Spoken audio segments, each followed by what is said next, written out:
Hello everybody, my name is Henry, also known as Grunkbricks, and today I'm reviewing LEGO Star Wars Set 75346, the Pirate Snub Fighter.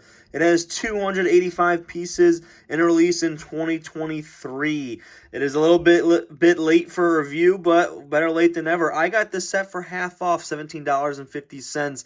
This set is from The Mandalorian. I believe it's based off of Season 3 or Season 4. I am not entirely certain, but let's get right into this review. This is only a partial time lapse because some of the files got corrupted. Anyways, the set retails for $35 USD. I've seen it a lot lower, and I personally got it for $17.50 half off. You can really get this easily for about $20 to $23 as they try to phase this out and retire it. Let's get into the review. Let's start out with the minifigures. Here's the first of two. It is the Snub Fighter Pilot. Some pretty cool printing, I have to say, and I like the color design LEGO went with, as well as his helmet. Now, you take off his head, and this is the front side as well as the back side. So he does have back printing, and the same goes for Vane right here. This is the second of two minifigures, and he has the same exact head mold you can see in the back.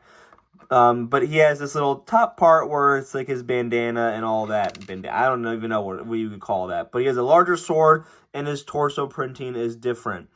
Now, I have to say, a lot of people aren't happy with this because they think it's lazy. I personally don't really mind the reuse of the headpiece because they are the same species, as well as I feel like for this set in particular, you're getting this set for the ship and not the minifigures. The minifigures are really just the side piece. And I have to say, they don't look too bad for what they are. And I especially this pilot, I really like the helmet and as well as the torso printing. So yeah, those are the two minifigures. Let's get into the build, shall we? And I think it looks pretty good for what it really is trying to convey. Accurately, I don't have any photos of the ship, but generally speaking, this is accurate to what you see in the show. Also, one quick note is this little, there's like two pieces here. That does not come with the set. I just have it propped up for just display purposes and all that, just to show its difference. And normally, I'll show you guys how it normally lays. It just lays flat in the ground, which is kind of a shame. But yeah, let's break down the set.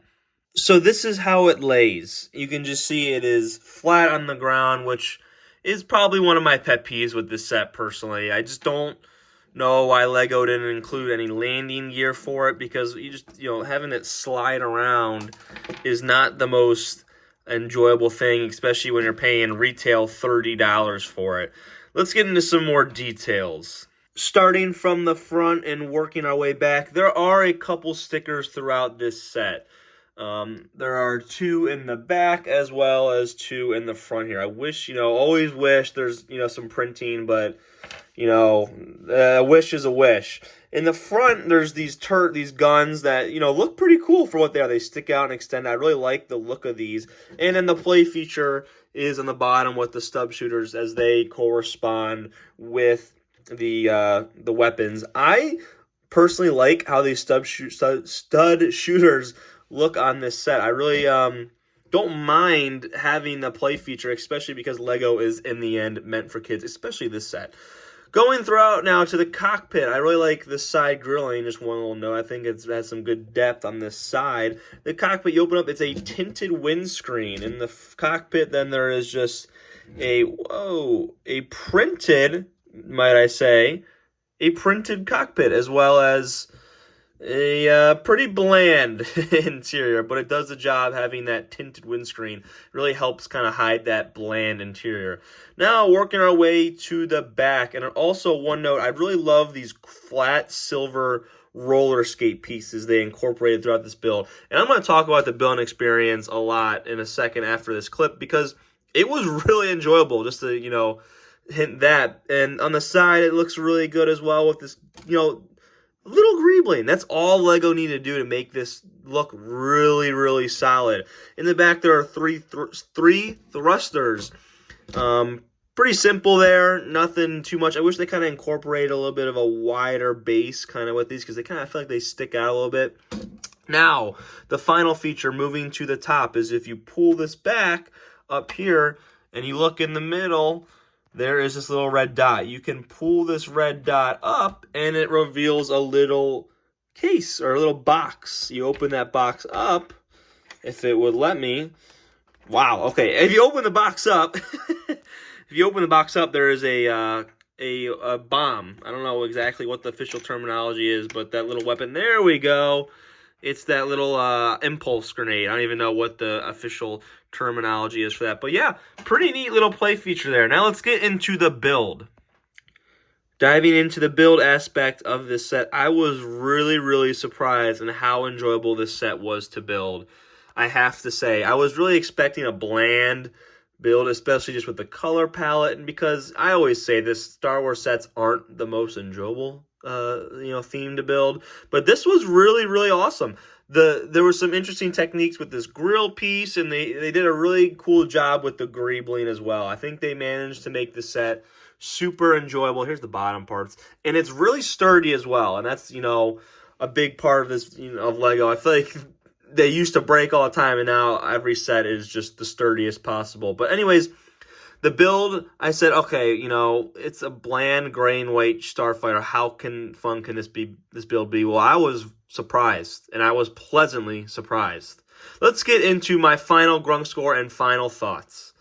Before we get into the Grunk score, I want to kind of give a quick comparison between the $40 Jedi Bob Starfighter that just came out in August versus the $35 Spark Speeder Snub Fighter that came out last year at some point. This has 2 figures, 3 quote-unquote figures. We'll count it as 2. And generally speaking, the Jedi Bob Starfighter is bulkier and really provides more value with that extra $5. Now, I want to say this, and there's an age-old conversation where Lego is getting way too expensive, and that is true, and that is true in a lot of aspects. But I always just say wait for the clearance deals or sales to happen. This is guaranteed. I guarantee it will be on sale for at least $32 at most retailers. This is on sale for $23-something on most retailers.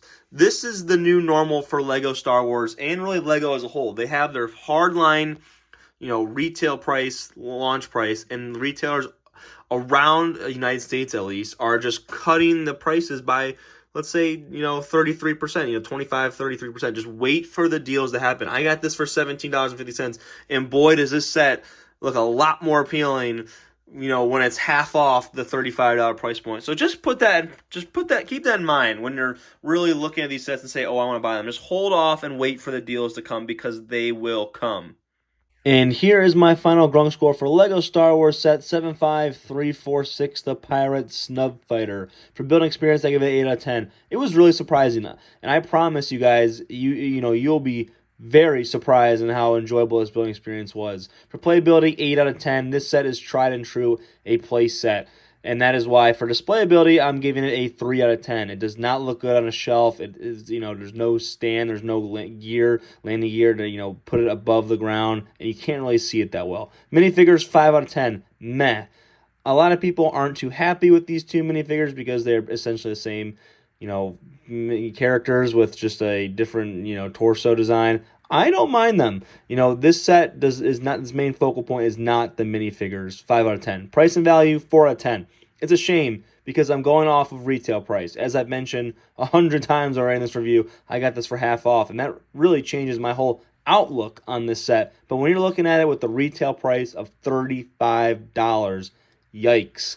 4 out of 10, and that's being very generous. Now, if you get the set for $20-something, I think it's a buy. That is my opinion. So giving a final Grunk score of 28 out of 50, placing it here against other Lego Star Wars sets I have reviewed so far on my channel. And it's a shame. Once again, it comes down to price. If this set was, even though $5 less on retail, this set is a completely different outlook in ranking. So thank you guys so much for watching this review. I appreciate it. Be sure to check out my other reviews. I got a good amount of other Star Wars reviews and a bunch of other themes. So thank you guys so much for watching, and talk to you guys later. Bye.